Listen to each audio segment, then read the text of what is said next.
after completion of inheritance and polymorphism concepts, we will go back to the previous module for abstraction concepts. Okay, so first of all, we will see the inheritance.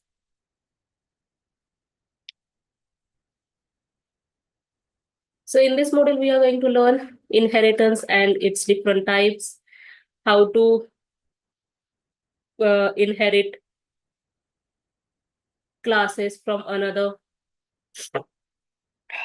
classes, as well as from polymorphism concepts, we have already seen the method overloading concepts, that is a compile time polymorphism, that is static polymorphism, right? So in this inheritance concepts, we are going to see the polymorphism, that is dynamic polymorphism using method overriding, okay, as well as how the compiler will dispatch the methods dynamically, that is dynamic method dispatch concepts also. Method overloading and overriding differences we will see. So we have already seen that what is basic inheritances. Inheritance is nothing but we are inheriting some properties from our parents into a child, right? From grandparents into a child, right? Similarly, in this program also we can perform the same. That is, we can inherit some properties from parent to child. So अगर हमारे पास inheritance नहीं है तो क्या हो सकता है, तो वो पहले हम जान लेते हैं. सपोज एक मैं क्लास क्रिएट करती हूँ विदाउट इनहेरिटेंस, ठीक है. In this I am including main method. अगर मैं एज अ डेवलपर या फिर एक इंस्टीट्यूट हो, आप डेवलपर हो और मैंने आपको मेरा रिक्वायरमेंट बताया कि मुझे एक बैंकिंग एप्लीकेशन बनाना है जो लोन एप्लीकेशन होगा, तो अगर हर एक टाइप के लोन के लिए आपने अलग अलग क्लासेस क्रिएट किए. सपोज क्लास है आपका फर्स्ट, में ले रही हूँ, सपोज कंसिडर करो कि पहला है आपका होम लोन, ठीक है. तो होम लोन के लिए आपने एक क्लास बनाया, इसमें आपके बेसिक डिटेल्स रहेंगे लाइक लोन नंबर, हर एक इसको लोन नंबर रहेगा, राइट. लोन नंबर है या फिर अकाउंट होल्डर नेम है, स्ट्रिंग अकाउंट होल्डर नेम, किसने लोन लिया है उसका नेम रहेगा, राइट. देन इसका भी एक कुछ कितना लोन लिया है वो अमाउंट आपको लेना पड़ेगा. दैट इज सपोज मैं कंसिडर करती हूँ डबल लोन अमाउंट. उसके अलावा आपको रेट ऑफ इंटरेस्ट लेना पड़ेगा कि हर एक का रेट ऑफ इंटरेस्ट रहेगा, ROI, that is rate of interest. हर एक लोन के लिए रेट ऑफ इंटरेस्ट रहता है, right. So after repayment, repayment के लिए आपको मतलब शेड्यूल बनाना पड़ेगा, हर एक लोन अमाउंट का आपने कितने प्रिंसिपल है और आपका कितने आपने कितने भरा है, कितना बाकी है, उसके लिए भी आपको कुछ फील्ड्स लेने पड़ेंगे. लाइक डबल फील्ड में ले रही हो पेड, एंड डबल फील्ड में ले रही हूँ रिमेनिंग अमाउंट, राइट. तो इस तरीके के आपको कुछ फील्ड्स बनाने पड़ेंगे for the loan process, right. अगर मैंने आपको बोला कि मुझे लोन एप्लीकेशन बनाना है तो इस तरीके के आपको फील्ड्स बनाने पड़ेंगे. एज वेल एज आपको कुछ मेथड्स बनाने पड़ेंगे. क्या मेथड्स बनाने पड़ेंगे, जैसे कि डबल टाइप का मैं मेथड बना रही हूँ कैलकुलेट रेट, मतलब आपका लोन अमाउंट जो है उसका कैलकुलेशन करना पड़ेगा, राइट. आपका प्रिंसिपल कितना है, आपने प्रिंसिपल कितना लिया है, कितना रेट ऑफ इंटरेस्ट है, आपने कितना पे किया है, वो सब कुछ कैलकुलेट आपको करना पड़ेगा, राइट. तो कैलकुलेट लोन अमाउंट का एक मेथड आपको बनाना पड़ेगा, एंड एक्सेट्रा जो भी है वो आपका इस तरीके से कुछ मेथड्स आपको बनाने पड़ेंगे, कुछ फील्ड्स आपको बनाने पड़ेंगे. यहाँ पे मैं एक सैम्पल एग्जांपल बता रही हूँ, नथिंग एल्स, ठीक है. एक एक्चुअली हम नहीं बना रहे. एज वेल एज कुछ गेटर मेथड बनाना पड़ेगा अकाउंट होल्डर की डिटेल्स अगर आपको चाहिए, तो void gate account details,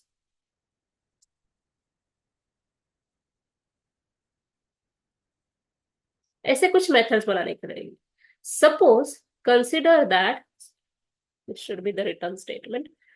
consider that आपने इस होम लोन के लिए 150 मेथड्स बनाए हैं। ठीक है, 150 मेथड्स को डेवलप करने के लिए आपको सपोज 50 आवर्स लगे। Consider it, okay, not compulsory कि यही होता है, बट कंसिडर करो कि आपने एक 150 मेथड्स बनाए हैं जिसमें आपको डेवलप करने के लिए 50 आवर्स ऑफ टाइम लगा है, ये एक होम लोन क्लास बनाने के लिए। ठीक है, सिमिलरली होम क्या लोन क्या सिर्फ एक ही टाइप का होता है क्या? नहीं। अगर सेम तरीके से मैं दूसरा और एक लोन लूं, सपोज व्हीकल लोन है, व्हीकल लोन है, ठीक है। सो व्हीकल लोन में भी ये पार्ट तो सेम रहेगा। इसमें भी आपने 150 मेथड्स बनाए हैं जिसको आपको डेवलप करेंगे 50 आवर्स लगे। सिर्फ इसमें क्या होगा, व्हीकल रिलेटेड इंफॉर्मेशन होगी। जैसे कि मैं यहाँ पे कंसिडर करती हूँ कि आपका स्ट्रिंग व्हीकल नंबर, ठीक है। तो सिर्फ व्हीकल रिलेटेड भी कुछ फील्ड्स एंड कुछ मेथड्स रहेंगे जो व्हीकल के डिटेल्स आपको रिटर्न करके देंगे। तो ये जो अकाउंट डिटेल्स है इसी को मैं कंसिडर करती हूँ कि आपको गेट व्हीकल डिटेल्स, जो सिर्फ और सिर्फ आपके व्हीकल लोन में आएंगे, राइट। तो इस तरीके से अगर हर एक लोन के लिए नंबर ऑफ मेथड्स सेम है, तो इसमें हमने 150 मेथड्स लिखे, इसमें हमने 150 मेथड्स लिखे, दोनों के लिए हमें टाइम लगा 50 आवर्स। बट इसमें से 50 मेथड्स एंड इसमें से 50 मेथड्स जो है, सॉरी 100 मेथड्स कंसिडर करो। 100 मेथड्स जो है from home loan and 100 methods from vehicle loan are same. Suppose 100 methods from both classes are same. They are performing everything same, nothing different. Okay, 100 methods जो है दोनों में से सेम है, सिर्फ 50 methods दोनों क्लास में जो है वो डिफरेंट है according to their own type of loan. तो आपने जो यहाँ पे 150 मेथड्स लिखे हैं हर क्लास में, उसमें से 100 मेथड्स सेम है और जो फील्ड्स है वो भी सेम है। उसमें से कुछ ही फील्ड्स जो है वो आपके डिफरेंट है, राइट। तो इसमें आपका जो टाइम बचेगा, ये जो कॉमन मेथड्स है उसको आप एक सेपरेट क्लास में क्रिएट करो, सो दैट आपका टाइम बचेगा। तो यहाँ पे हम क्रिएट कर सकते हैं लोन क्लास, क्लास लोन, जिसमें हमने ये 100 मेथड्स जो सेम है उनको यहाँ पे लिखा। ठीक है, जो भी 100 मेथड सेम है, जैसे कि ये मेथड्स है कैलकुलेट, गेट अकाउंट डिटेल्स, ये जो मेथड्स है ये हमने यहाँ पे लिखे। जो कॉमन फील्ड्स है जो यहाँ पे इतने हैं, ये कॉमन फील्ड्स हमने जो है वो लोन क्लास में लिखे। तो आपने 100 मेथड्स कॉमन जो थे वो एक क्लास में लिखा है। तो इसको आपको टाइम लगा सपोज 10 आवर्स, कंसिडर करो 10 आवर्स। ठीक है, मैंने यहाँ पे 50 आवर्स में 150 मेथड्स के लिए लिया था, तो मैं यहाँ पे टाइम बढ़ा दी। ठीक है, 30 आवर्स में हमने ये क्लास सिर्फ एक क्लास लिखा। And then we can inherit this class, ये क्लास हम इनहेरिट कर सकते हैं, सो दैट आपका टाइम बचेगा, आपने जो मेहनत की है वो आपकी बचेगी एंड आपका जो कोड रिपीट हो रहा था वो भी आप बचा सकते हैं। ठीक है, तो सेम एग्जांपल अगर हम विथ इनहेरिटेंस करेंगे, तो विथ इनहेरिटेंस अगर हमने किया तो आपने ये जो क्लास लोन लिखा है जिसमें 100 मेथड्स कॉमन है, वो मैं दूसरे क्लास में लेती हूँ यहाँ पे। ठीक है, 100 methods from both classes are same.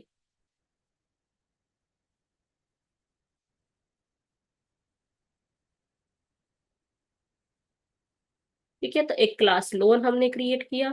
इसके अलावा हम इसको इनहेरिट करेंगे क्लास, अगर मैंने होम, अभी होम लोन नाम का हमने ऑलरेडी क्लास क्रिएट किया हुआ है, तो मुझे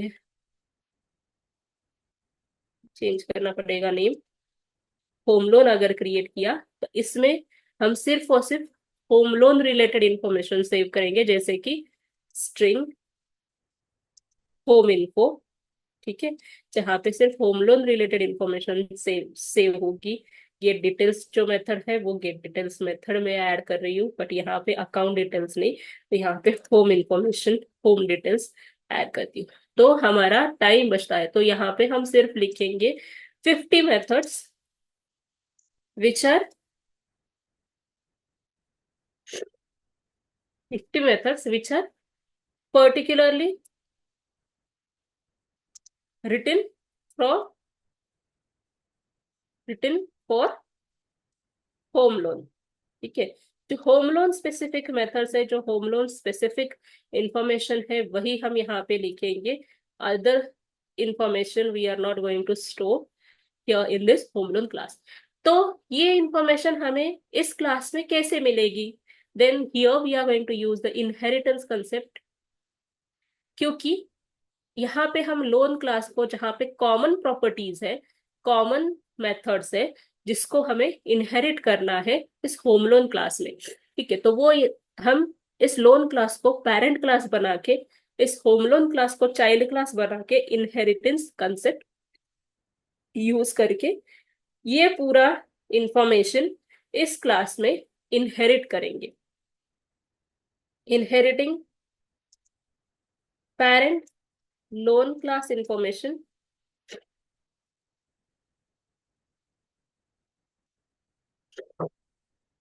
class member here in this class. In this, I will write it here. That is a child class. ठीक है। तो पेरेंट हम बनाएंगे लोन क्लास को, एंड होम लोन क्लास को हम बनाने वाले चाइल्ड क्लास। तो चाइल्ड क्लास कैसे बनाना है? Simply you have to use for the inheritance concept. क्या यूज करना है वो मैं अभी आपको इसमें बताती हूँ, ठीक है। विदाउट इनहेरिटेंस क्या हो सकता है, विथ इनहेरिटेंस आपका टाइम कैसे बचेगा, वो एग्जाम्पल के थ्रू मैंने आपको बताया। So inheritance is one of the key feature of object oriented programming. तो ये क्या अलाउ करता है आपको? एक न्यू क्लास क्रिएट करना है फ्रॉम एग्जिस्टिंग क्लास। कैसे करना है वो हम अभी देखेंगे, ठीक है। जो न्यू क्लास क्रिएट होता है उसको हम सब क्लास बोलते हैं, और चाइल्ड क्लास बोलते हैं, या फिर डिराइव्ड क्लास बोलते हैं, ठीक है। तीनों टर्म्स एक ही है, सेम क्लास को दिए हुए हैं, but in a different way. And the existing class जो भी है, from where we are going to inherit child class is derived, ठीक है। चाइल्ड क्लास जहां से डिराइव होगा उसको हम सुपर क्लास बोलते हैं, पेरेंट क्लास बोलते हैं, या फिर बेस क्लास बोलते हैं, ठीक है। तो यहाँ पे हम पेरेंट है, सपोज एग्जांपल में पेरेंट है आपका पर्सन क्लास, एंड चाइल्ड है आपका स्टूडेंट क्लास।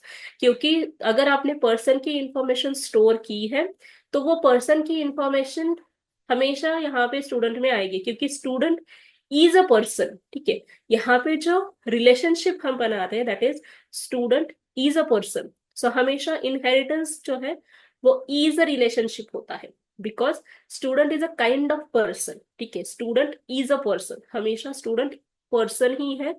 तो यहाँ पे इज रिलेशनशिप कंसिडर हम करते हैं, ठीक है। इज रिलेशनशिप में स्टूडेंट इज अ पर्सन, हमेशा चाइल्ड क्लास जो है वो पार्ट होता है आपके पेरेंट का, ठीक है। तो ये इनहेरिटेंस में आपको इंटरव्यू में भी पूछा जाता है, इज रिलेशनशिप क्या होता है? तो is relationship is nothing but inheritance, क्योंकि child is always a part of parent, ठीक है। ये इसकी वजह से यहाँ पे इज रिलेशनशिप आता है। तो every class is implicitly extends Java का ऑब्जेक्ट क्लास, ठीक है, जो जावा डॉट लैंग पैकेज में स्टोर है ऑब्जेक्ट क्लास। तो ऑब्जेक्ट क्लास जो है वो टॉप लेवल है इनहेरिटेंस हायरार्ची में जावा में, ठीक है। सो सारे क्लासेस जो है, जितने भी क्लासेस हमें जब क्रिएट करते हैं तब भी क्लास आपके ऑब्जेक्ट क्लास का ही चाइल्ड क्लास बनता है। तो हमेशा ऑब्जेक्ट क्लास का ही इनहेरिटेड सारे क्लासेस है। Java is totally based on inheritance concept because it has one parent class, that is a top level class, object class, ठीक है। So Java inheritance is used when we want to use easy relationship between objects। जब भी easy relationship करना है तब आपको inheritance use करना है।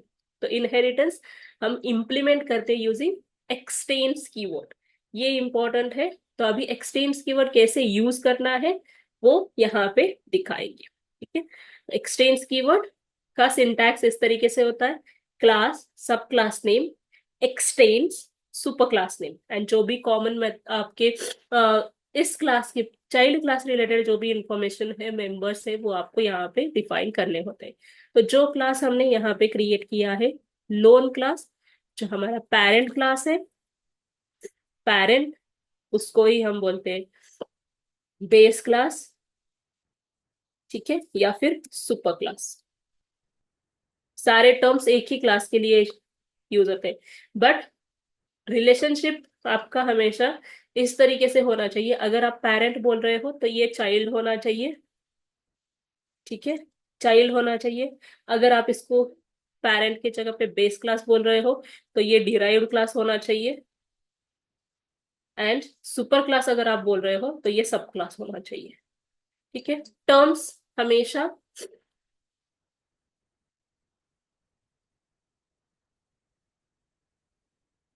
टर्म्स जो है वो कभी भी अच्छे से यूज करना है। पेरेंट चाइल्ड रिलेशनशिप होता है, बेस डिराइव्ड होता है, सुपर क्लास सब क्लास होता है, ठीक है। तो अभी इस क्लास लोन को जितने भी मेंबर्स है, जो भी प्रॉपर्टीज है, जितने भी बिहेवियर्स है, उसको मुझे रीयूज करना है होम लोन क्लास में बाय इनहेरिटिंग द प्रॉपर्टीज, जो हमने कॉमन इंफॉर्मेशन इसमें लिखी है, जो सारे लोन्स के लिए लगेगी। तो अभी इस होम लोन क्लास को हमें चाइल्ड क्लास बनाना है। We will use extends keyword. After extends keyword आपको देना होता है पेरेंट क्लास का नेम। तो यहाँ पे एक्सटेंड्स कीवर्ड के बाद मैं दे रही हूँ लोन क्लास का नेम, सो दैट ये जो सारे मेंबर्स है, ये जो सारी इंफॉर्मेशन है, जो भी मेंबर्स है आपके, वो सारे बाय डिफॉल्ट चाइल्ड क्लास को एक्सेसिबल रहेंगे, ठीक है। तो सारी प्रॉपर्टीज, जितने भी प्रॉपर्टीज है, वो सारे एक्सेसिबल रहेंगे आपके चाइल्ड क्लास को, that is home loan class को। अभी यूज क्यों करना है इनहेरिटेंस, तो सबसे मेन पर्पस है कोड रीयूजेबिलिटी।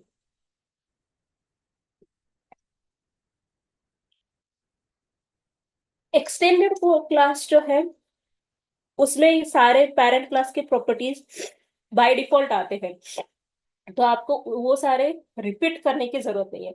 मतलब जो मेंबर्स हमने यहाँ पे लिखे, इन वेरिएबल्स के लिए अलोकेशन लोन क्लास में ही होगा।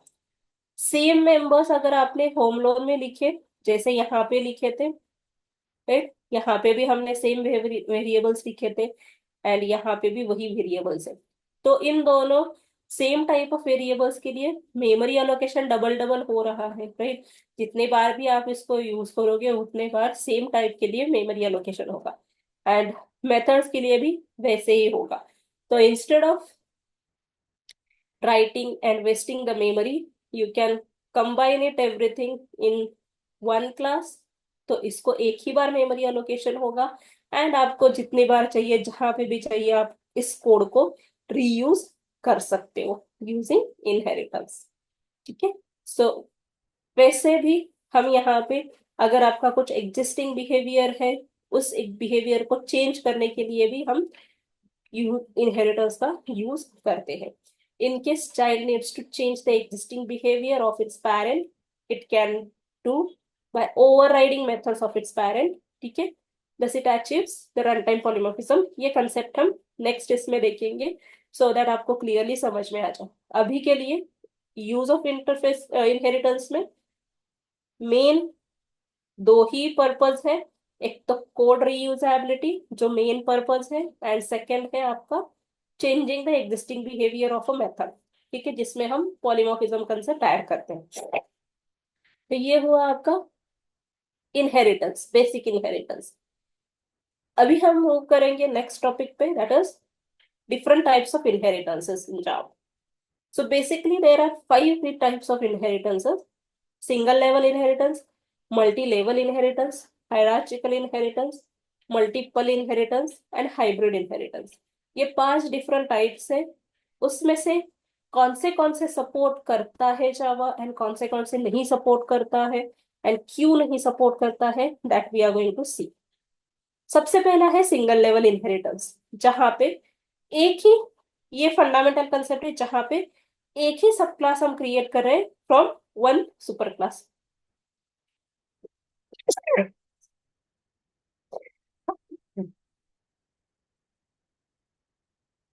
We are creating one sub class from one super class. ठीक है, this means that sub class can acquire properties and methods of the super class, enabling code reuse and the extension of existing functionality। यहाँ पे हमेशा one parent and one child रहेगा। इसका example हम देखेंगे immediately। We'll create one class, single level, including main method।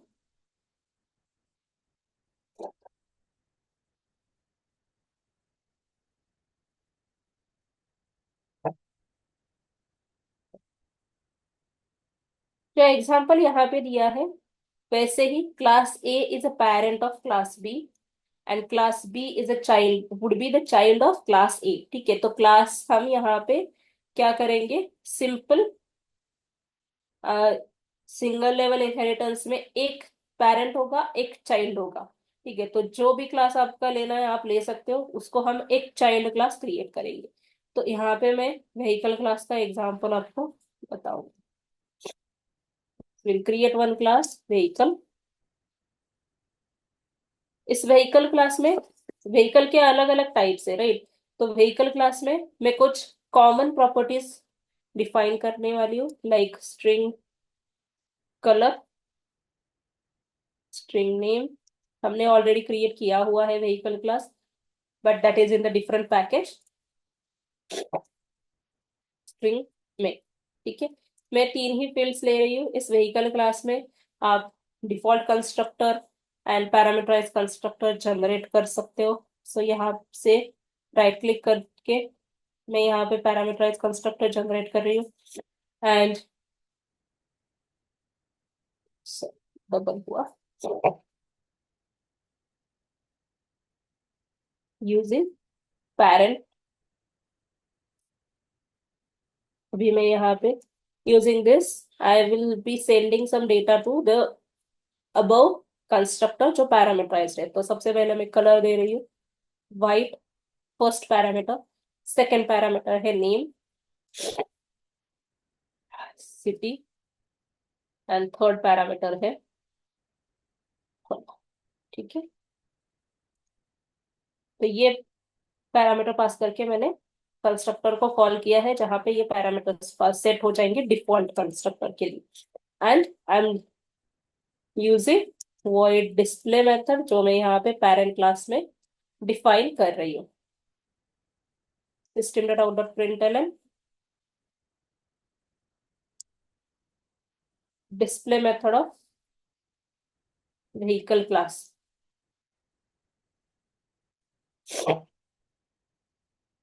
Now we will create one constructor, sorry. Now we will create one class derived from the vehicle class. Class name is suppose car। ठीक है, so मैं यहाँ पे car class create कर रही हूँ, which is extending the properties of vehicle class। ठीक है, which is extending properties of vehicle class। Now here इस पर्टिकुलर कार क्लास में मैं एक पैरामीटर, सॉरी, एक फील्ड ले रही हूँ type. What is the type of your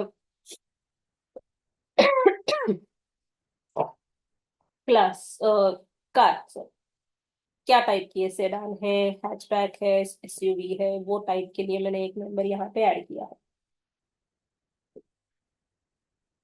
now this car class is inheriting all these properties.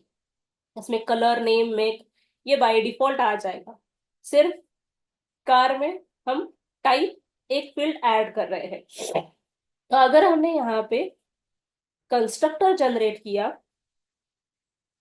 Source constructor from super class, तो मैंने यहाँ पे देखो कंस्ट्रक्टर्स जनरेट किए। Now we are calling the super का class constructor using super keyword. तो यहाँ पे सुपर कीवर्ड किसके लिए यूज होता है? जब भी हम कंस्ट्रक्टर यूज करते हैं तब कंस्ट्रक्टर में अभी तक आपने देखा होगा सुपर आता है, ठीक है। तो super is use for accessing the members of parent class. So super keyword का यूज क्या है?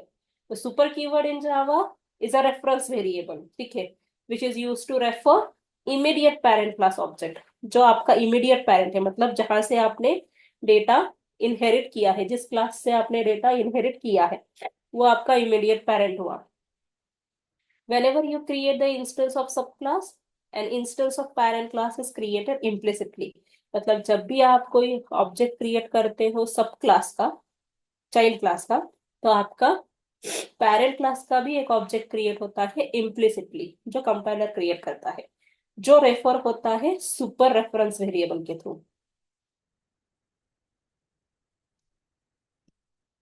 सुपर कीवर्ड किसके लिए यूज होता है? दिस सिंटैक्स, ये यूज हम करते हैं to invoke immediate parent class constructor. अगर इसमें पैरेंथेसिस में पैरामीटर्स है तो वो पैरामीटराइज कंस्ट्रक्टर कॉल करेगा। अगर पैरामीटर्स नहीं है तो वो डिफॉल्ट कंस्ट्रक्टर कॉल करेगा पेरेंट क्लास का। तो सुपर कीवर्ड के थ्रू आप पेरेंट क्लास के कंस्ट्रक्टर को कॉल कर सकते हो। सुपर कीवर्ड हम यूज कर सकते हैं पेरेंट क्लास के मेथड्स को कॉल करने के लिए। कैसे करना है मैं बताऊंगी, ठीक है। पेरेंट क्लास के मेथड्स को कॉल करने के लिए, जैसे कि super dot method name and then parameters if any.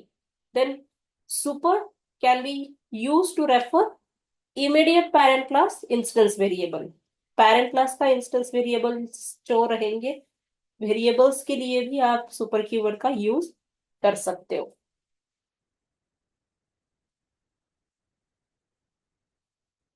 So here we are calling super classes default constructor from car classes default constructor। Then here we are calling super classes, that is parent class parameterized constructor by passing the parameters, three parameters, color, name and make। We have to add the type parameter also here। हमें type के लिए भी value set करनी है।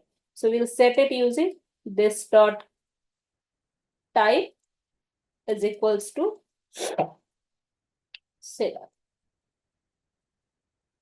And यहाँ पे भी और एक पैरामीटर हमें बढ़ाना पड़ेगा, क्योंकि कार क्लास का जो पैरामीटर है टाइप, उसको भी हमें यहाँ पे ऐड करना पड़ेगा, क्योंकि कंस्ट्रक्टर कॉल में वो भी आता है टाइप, ठीक है। सॉरी, यहाँ पे नहीं आएगा क्योंकि सुपर क्लास में टाइप का नहीं है। यहाँ पे आपको सेट करना पड़ेगा this dot type is equals to type.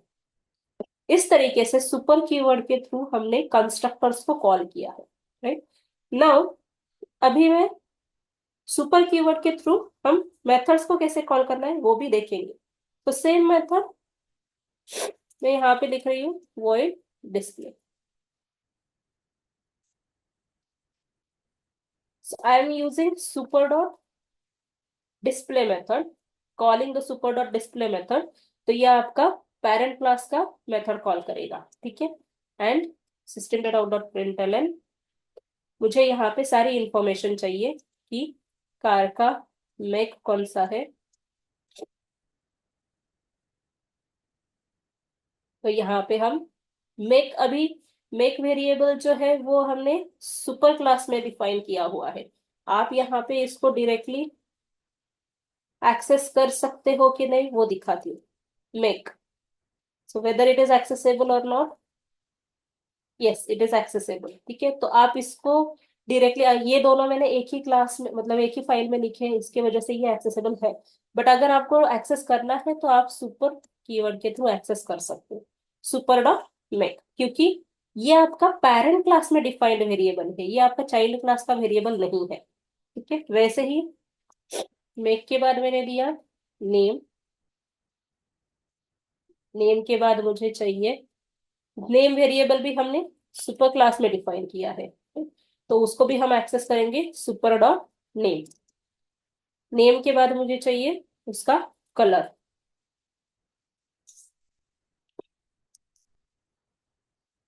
Colour भी हमने सुपर क्लास में डिफाइन किया है, फिर call it using super dot colour. And then last is type of vehicle. ठीक है, इस टाइप ऑफ व्हीकल, ये टाइप वेरिएबल जो है वो इसी क्लास में है, चाइल्ड क्लास का ही मेंबर है, तो आप डायरेक्टली उसको एक्सेस कर सकते हो। तो हमने सुपर कीवर्ड के यूज किसके लिए किए, कॉलिंग पेरेंट क्लास कंस्ट्रक्टर।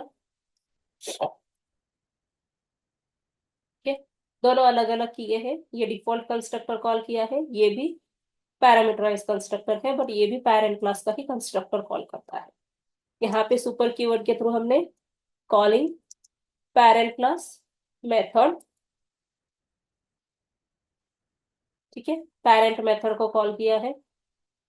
मैं यहाँ पे नेम चेंज करता हूँ,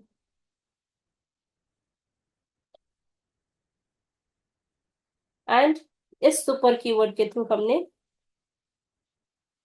एक्सेसिंग पेरेंट मेंबर्स और पेरेंट इंस्टेंस वेरिएबल्स।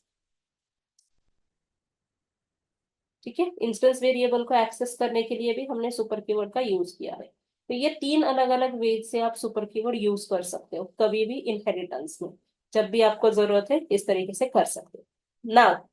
अभी ये सब कुछ हमने कर लिया, बट इसका इंस्टेंस कैसे क्रिएट करना है, इन सारे मेथड्स को कैसे कॉल करना है, that we will see here. So main method में हम क्रिएट करेंगे, पहले आप पेरेंट क्लास का रेफरेंस क्रिएट कर सकते हो directly, vehicle v is equals to new vehicle. ठीक है, इस तरीके से व्हीकल का नॉर्मल जैसे हम ऑब्जेक्ट क्रिएट करते हैं, आप इन सारे मेंबर्स को वैल्यू सेट कर सकते हो या डायरेक्टली मेथड को कॉल कर सकते हो। ठीक है, तो ये normal parent class, individual class है, तो पेरेंट क्लास के parent as individual class, so you can create object of it,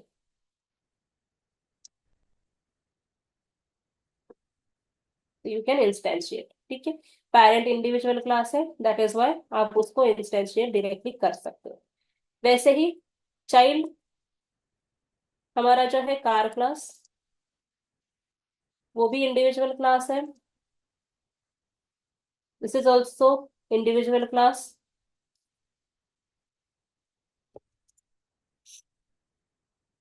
So you can instantiate car class also directly, car class also। यहाँ पे भी मैं शो मेथड को call करती हूँ। ठीक है, तो मैंने शो मेथड को कॉल किया। अभी देखो, जब हमने कार क्लास के ऑब्जेक्ट के थ्रू मेंबर्स चेक किए, तो आप देख सकते हो ये पेरेंट क्लास के मेंबर्स है, व्हीकल क्लास के, colour, make, name, and this is a car class member itself. Display method जो है वो व्हीकल क्लास का है, शो मेथड जो है वो कार क्लास का है।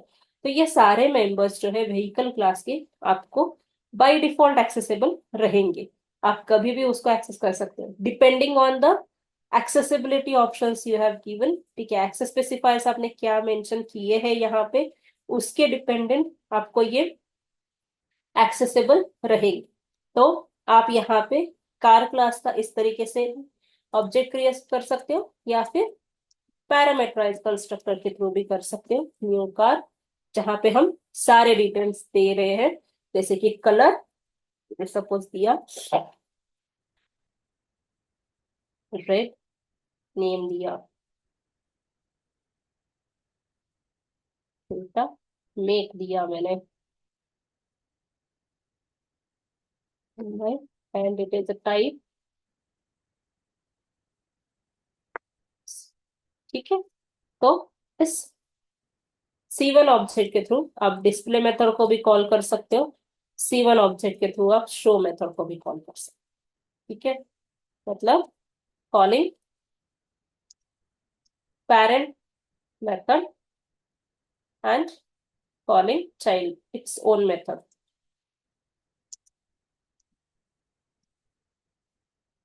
ठीक है, तो हो गया ना रीयूज। आप रीयूज कर पा रहे हो ना, तो एक ही बार आपने यहाँ पे लिखा ये डिस्प्ले मेथड, ये मेंबर्स आपने एक ही बार डिफाइन किए, तो आप इस क्लास के ऑब्जेक्ट के थ्रू भी उसको एक्सेस कर पा रहे हो।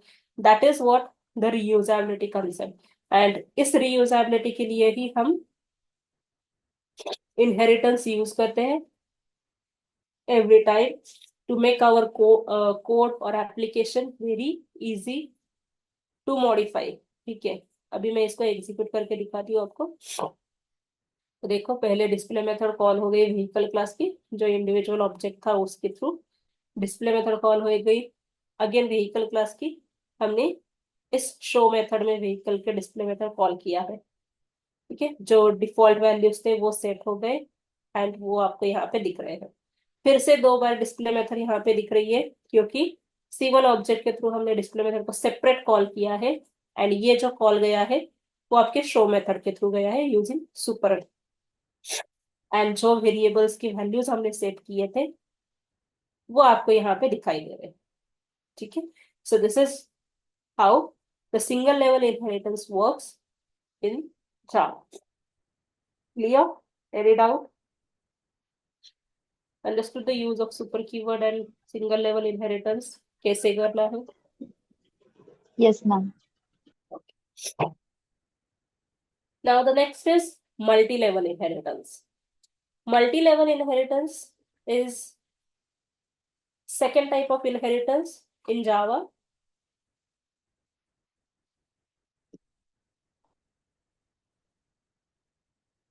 As the name suggests, there are multiple levels in our classes. Inheritance is into different levels.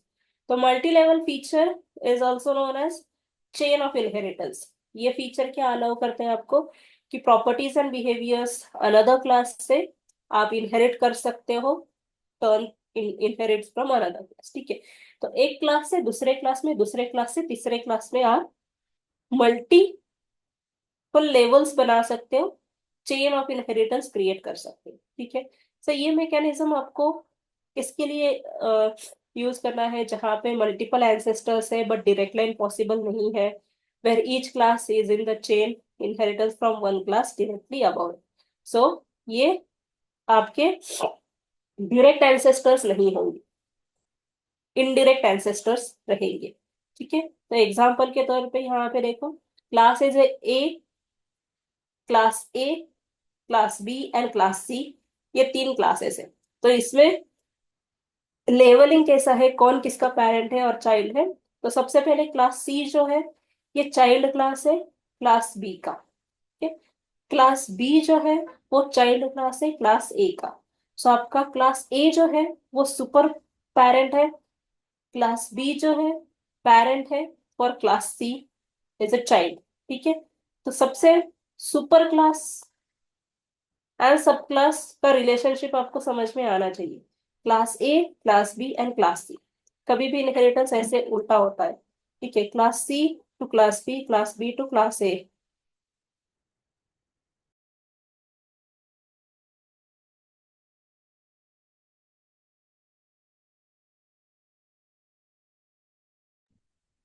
So class C is a child class of class B.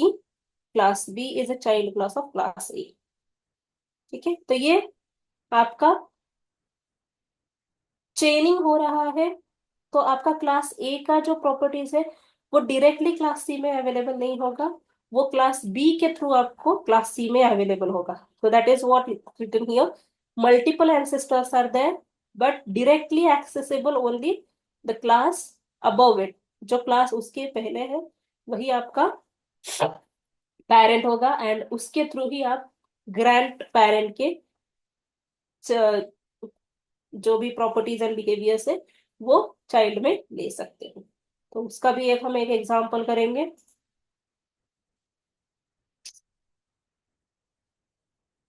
New class create कर रही हूँ, multi level including main method. आप अभी यहाँ पे देख सकते हो all classes have a super class named object. ठीक है, सो सारे क्लासेस का सुपर क्लास आपका ऑब्जेक्ट क्लास ही यहाँ पे आता है, बाय डिफॉल्ट आता है, हम लिखते नहीं है। ठीक है, now we will create one class multi level के लिए। एक एग्जांपल देखेंगे।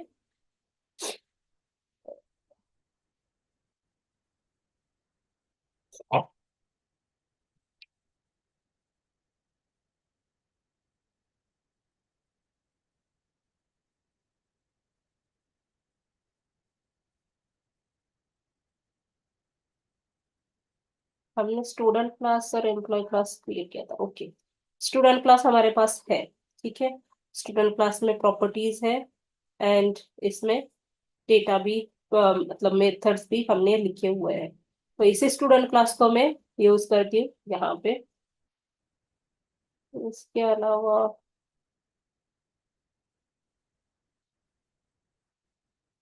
क्लास यही है हमारे पास। ठीक है, स्टूडेंट क्लास को ही हम यूज करते हैं। स्टूडेंट क्लास का यूज नहीं होगा। ठीक है, no problem, will create one class named person जिसमें कॉमन प्रॉपर्टीज रहेंगे, जैसे कि string name, string address, string email. ठीक है, मैं तीन ही प्रॉपर्टीज ले रही हूँ। हर पर्सन के ये डिटेल्स तो एज इट इज रहेंगी, कॉन्टैक्ट वगैरह आपको ऐड करना हो तो कर सकते हो। तो इस पर्सन क्लास में I am going to generate source constructor जो डिफॉल्ट कंस्ट्रक्टर है, एंड सोर्स तो कंस्ट्रक्टर यूजिंग फील्ड्स भी जनरेट करेंगे। इसमें हम एक मेथड क्रिएट करेंगे। That method is suppose to string method ही जनरेट करती हूँ। सोर्स टू स्ट्रिंग मेथड, जो टू स्ट्रिंग मेथड है ऑब्जेक्ट क्लास की, वही मैंने जनरेट की to get the details of person's object. ठीक है, तो ये क्लास एक हमारा क्रिएट हो चुका है। यहाँ पे कुछ डिफॉल्ट वैल्यूज में सेट करती हूँ, नॉट यूजिंग सुपर। ठीक है, इसके सुपर क्लास को मुझे नहीं पास करना है, मुझे इसी क्लास के कंस्ट्रक्टर को डेटा पास करना है।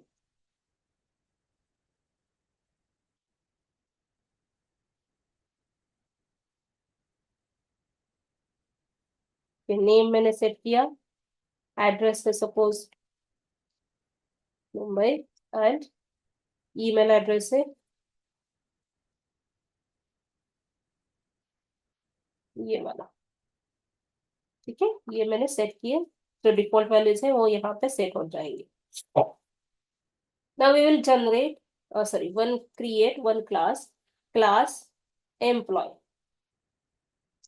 which extends person. Person क्यों एक्सटेंड करें? क्योंकि ये मेंबर्स जो है वो आपके एम्प्लॉय क्लास में भी बाय डिफॉल्ट रहेंगे। That means employee is a person. ठीक है, यहाँ पे रिलेशनशिप कैसे आएगा? Employee is a person.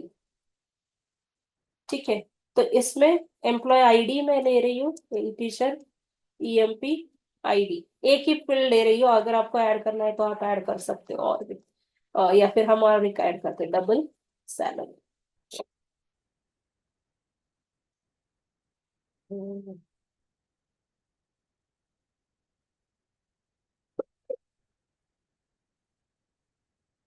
Salary यहाँ पे नहीं लिखती, सिर्फ एम्प्लॉय आईडी ऐड करती हूँ। Now we will generate the constructors. ठीक है, तो यहाँ पे भी मैं जनरेट करती हूँ constructor from super class. Person class में जितने भी है वो एज इट इज मैंने यहाँ पे जनरेट किए। ठीक है, तो अगर हमने एम्प्लॉय के डिटेल्स यहाँ पे सेंड किए तो आपका पेरेंट क्लास जो है पर्सन क्लास का डिफॉल्ट कंस्ट्रक्टर कॉल होगा। But we want to set the employee ID, default employee ID as well. Will use this dot emp id is equals to some value.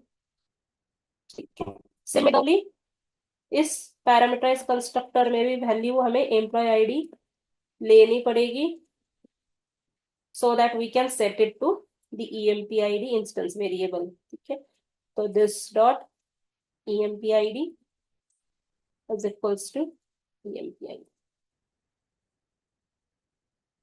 इसमें भी हम to string method create करेंगे, source generate to string. ठीक है, अभी देखो यहाँ पे इस टू स्ट्रिंग मेथड में सिर्फ और सिर्फ एम्प्लॉय के रिलेटेड इंफॉर्मेशन आई है, बट मुझे जो ये पर्सन की इंफॉर्मेशन है, मतलब जो मैं नेम सेट करूंगी, एड्रेस सेट करूंगी, ईमेल सेट करूंगी, वो भी मुझे इस मेथड के थ्रू दिखनी चाहिए, right? So you can use super dot to string method also for combining. ठीक है, यहाँ पे आप super dot to string method को भी यूज कर सकते हो, सो दैट आपका जो पेरेंट क्लास का डेटा है जो हम सेट कर रहे हैं थ्रू चाइल्ड क्लास, वो भी आपको यहाँ पे दिखाई दे। Then will create one more class जो चाइल्ड क्लास रहेगा आपके एम्प्लॉय क्लास का। तो मैं यहाँ पे एक और क्लास क्रिएट करती हूँ, क्लास डेवलपर, विच एक्सटेंड्स एम्प्लॉय क्लास। ठीक है, नाउ अभी हमने एम्प्लॉय क्लास को डिराइव किया है, ठीक है, मतलब इनहेरिट किया है।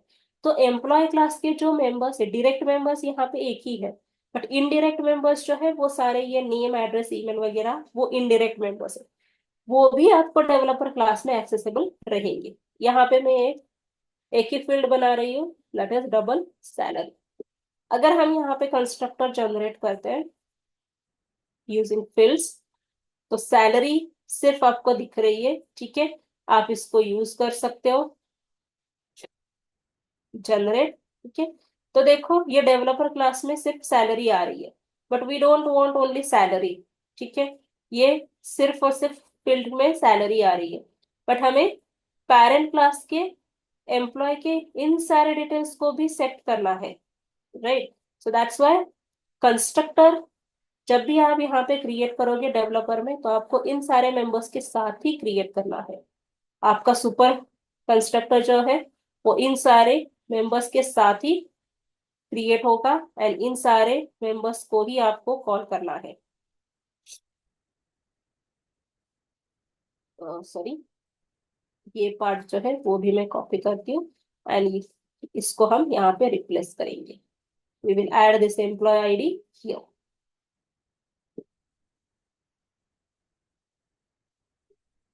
ठीक है, सो दैट सारे डिटेल्स आपके सेट हो जाएंगे, सारे मेंबर्स आप एक्सेस कर पाओगे एंड सारे मेंबर्स को डेटा सेट हो जाएगा। Now we will generate the to string method. Okay, यहाँ पे सुपर क्लास कंस्ट्रक्टर्स मैंने यहाँ पे ये डायरेक्टली किया नहीं था, ठीक है, इसको हम जनरेट करते हैं। ये मैं डिलीट करती हूँ। तो this is a default constructor जिसमें मैं सैलरी सेट कर रही हूँ। ओके, मैंने सैलरी सेट की, and this is a parameterize constructor जिसमें हमने सारे मेंबर्स सेट किए हैं। As well as we will generate to string method. अगर आपको मेथड्स यहाँ से इनहेरिट करने हैं तो यहाँ पे भी आप टू स्ट्रिंग सिलेक्ट कर सकते हो एंड जनरेट कर सकते हो। तो यहाँ पे देखो आपका super dot to string at the end आपको यहाँ पे दिख रहा है। ठीक है, तो ये इसके थ्रू भी आप टू स्ट्रिंग में ऐड कर सकते हो। तो मैंने हायरार्ची क्या हो गई, अभी ये जो डेवलपर है, डेवलपर इज ए एम्प्लॉय। ठीक है, ये एक एम्प्लॉय है, डेवलपर जो है वो एम्प्लॉय है। दैट मीन्स डेवलपर का डायरेक्ट रिलेशनशिप एम्प्लॉय क्लास से है, and employee is a person, so employee class का डायरेक्ट रिलेशनशिप पर्सन क्लास से है। This is a hierarchy. ठीक है, ये एक लेवल हमने बनाई, मल्टी लेवल, आप कितने भी लेवल्स ऐड कर सकते हो, and this is the multi level inheritance in Java. अभी इसको कॉल कैसे करना है, ऑब्जेक्ट्स कैसे क्रिएट करना है। सो पर्सन क्लास है, जो इंडिविजुअल क्लास है, उसका आप डायरेक्ट ऑब्जेक्ट क्रिएट कर सकते हो, एंड इस ऑब्जेक्ट को आपने सिस्टम डॉट डॉट प्रिंटलन में डिस्प्ले कर सकते हो। आपको टू स्ट्रिंग मेथड कॉल होके आउटपुट दिखाई देगा जो भी डिफॉल्ट वैल्यू सेट हुए हैं। इसके बाद आप एम्प्लॉय ऑब्जेक्ट क्रिएट कर सकते हो, because employee is also an individual class. New employee, and employee object को भी आप डिस्प्ले कर सकते हो using this developer is also individual class, developer class का भी आप ऑब्जेक्ट क्रिएट कर सकते हो।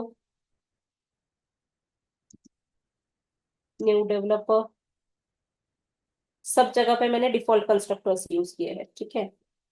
आप उसको भी टू स्ट्रिंग मेथड हमने जनरेट की है, तो इसको भी आप इस तरीके से डिस्प्ले कर सकते हो ना। डेवलपर क्लास का आप ऑब्जेक्ट क्रिएट कर सकते हो, पैरामीटराइज कंस्ट्रक्टर में सब सारे डेटा सेट कर सकते हो, जैसे कि नेम है, एड्रेस है,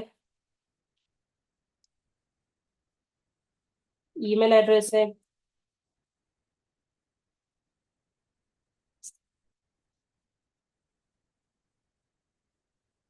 एम्प्लॉय आईडी है, एंड उसकी सैलरी है, ठीक है। तो ये सारे डिटेल्स सेट हो जाएंगे, and you can display the information using D1 object into system.out.println method because we have generated two string method, ठीक है।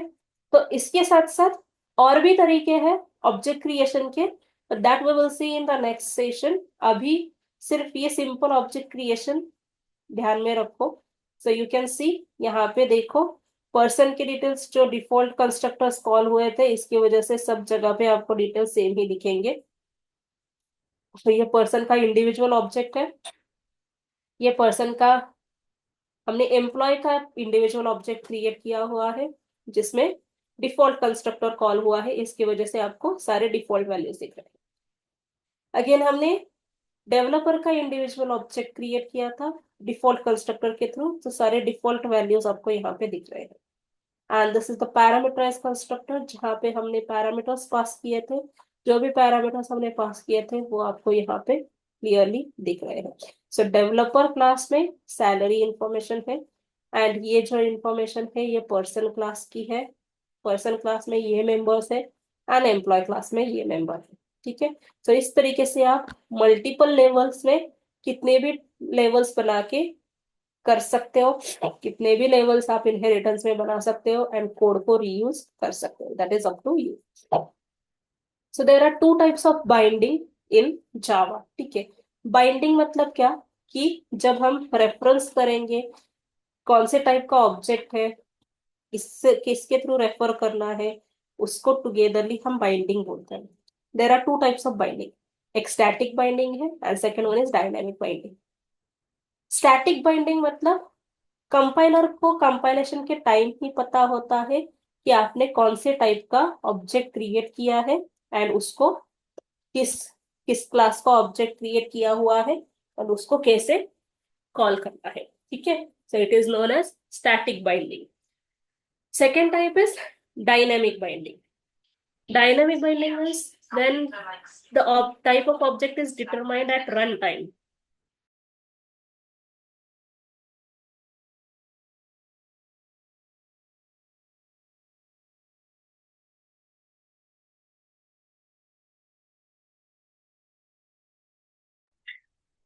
ये रन टाइम पे आपका बाइंडिंग होता है, रन टाइम पे समझ में आता है कंपाइलर की कौन से क्लास का ऑब्जेक्ट आपने क्रिएट किया है, एंड उसको कौन से क्लास के थ्रू आपको कॉल करना है। So static binding and dynamic binding. यहाँ पे स्टैटिक, हमने जो अभी तक ऑब्जेक्ट सारे क्रिएट किए दोनों तीनों क्लासेस में, वो सारे स्टैटिक वाले हैं, क्योंकि हमने प्रॉपर यहाँ पे न्यू के बाद जो भी आप कंस्ट्रक्टर देते हो वहां पे कंपाइलर को इमीडिएटली समझ में आता है कि कौन से टाइप का क्लास ऑब्जेक्ट आपको क्रिएट करना है। So this is static binding. Dynamic binding क्या होता है, तो वो होता है जहां पे आप जहां पे आप पेरेंट क्लास का रेफरेंस क्रिएट करते हो, जैसे कि यहाँ पे पेरेंट है एम्प्लॉय, ई ई हमने ऑलरेडी लिया है, मैं E1 लेती हूँ, एंड उसको इनिशियलाइज हम करेंगे through child class, that is developer class, okay. So default constructor की जगह पे मैं यहाँ पे पैरामीटराइज कंस्ट्रक्टर कॉल करती हूँ डेवलपर का, नेम, एड्रेस,